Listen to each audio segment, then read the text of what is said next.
passé pas si lointain. Et je me permettrai une petite parenthèse. Mes parents ont fait la guerre de 39-45. Ma maman comme infirmière à la Croix-Rouge et mon papa en captivité pendant 5 ans en Allemagne. Alors le sujet du devoir de mémoire, je le connais. Ainsi aussi à tous ceux qui ont donné leur vie pour que leurs enfants et nos enfants vivent aujourd'hui en France dans une société libre et en démocratie. Une liberté et une démocratie si fragile qu'il faut la préserver chaque jour.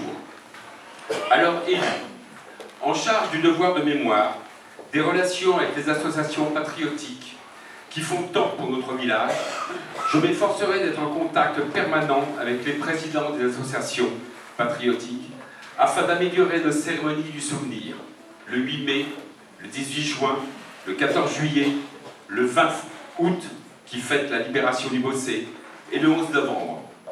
Célébrer notre mémoire collective et individuelle.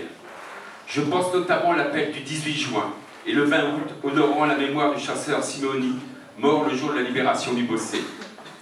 Le devoir de mémoire, c'est aussi associer les plus jeunes de nos écoles et collèges afin qu'eux aussi n'oublient pas. Je m'efforcerai d'avoir avec mes colistiers, responsables des écoles, des contacts permanents avec les directeurs, directrices et proviseurs afin de faire participer le plus grand nombre d'enfants aux commémorations, comme ce fut déjà le cas avec l'interprétation de la Marseillaise a cappella sur la place du Général de Gaulle, un moment très émouvant. Je m'efforcerai également de renforcer nos liens armée-nation avec nos filleuls de la 35F de Hyères et du 518e régiment du train d'Olioul, afin d'organiser des manifestations sensibilisant notre jeunesse. Voilà, chers amis, un petit tour d'horizon de notre programme, une fois élu. Merci.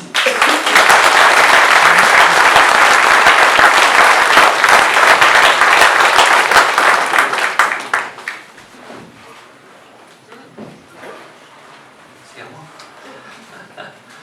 Il faut un aide-mémoire. Voilà. Merci à tous les deux. Le verger conservatoire. Qu'est-ce que c'est? Donc, un verger conservatoire, c'est soutenir le développement rural et la qualité de vie de nos territoires. Alors, où avons-nous prévu de le faire? Au chemin Saint-François. Vous savez tous ce qui s'est passé au chemin Saint-François. Ce terrain a été acheté à la base pour faire des animations et il a été mis des caravanes. Et donc, pendant l'enquête publique du PMU, ça a été retoqué. Et bien heureux pour les propriétaires qui sont là-bas. Bien heureux parce que c'était inimaginable et invivable. Oui, c'est vrai que alors, créer un verger conservatoire, un véritable lieu de rencontre, transmission de découvertes autour des traditions agricoles et viticoles, afin de faire vivre notre patrimoine et surtout de la conserver. Alors, un verger conservatoire, il faut lui donner un thème.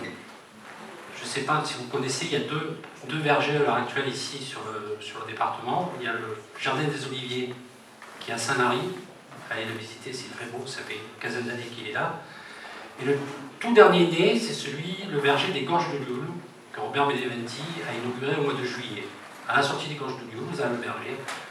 Donc, à Saint-Lary, c'est les oliviers. À Lioul, c'est les abricotiers, enfin, c'est les arbres fruitiers. Nous, le thème, ce sera le figuier. Je vous dis ça parce que au Bossé, il y avait énormément de figuiers avant. Vous allez me dire comment ça nièce. Oui, ben, c'était l'arbre générationnel, donc il était là. Et pourquoi le faire, entre guillemets, au chemin Saint-François? Enfin, nous, quand on était petits, on appelait ça la grave, là-bas. Parce que c'était un terrain où on jouait dedans, on allait faire du vélo, on allait faire du cross, c'est un peu argileux, l'été c'est inondé, c'était notre terrain de jeu là-bas. Donc les 3 hectares, et je crois que c'est 3 hectares et demi, c'est vraiment la taille qu'il nous faut pour le bosser. Donc ce projet visera à préserver et à valoriser les espèces arboricoles, provençales bien évidemment, en respectant le savoir-faire traditionnel. Un parcours éducatif permettra aux visiteurs de mieux connaître les produits du terroir, les cycles de culture et les pratiques agricoles. Des ateliers pédagogiques seront proposés autour de la plantation, de l'entretien, des récoltes et des recettes provençales. Aujourd'hui, on a un service mairie, des espaces verts qui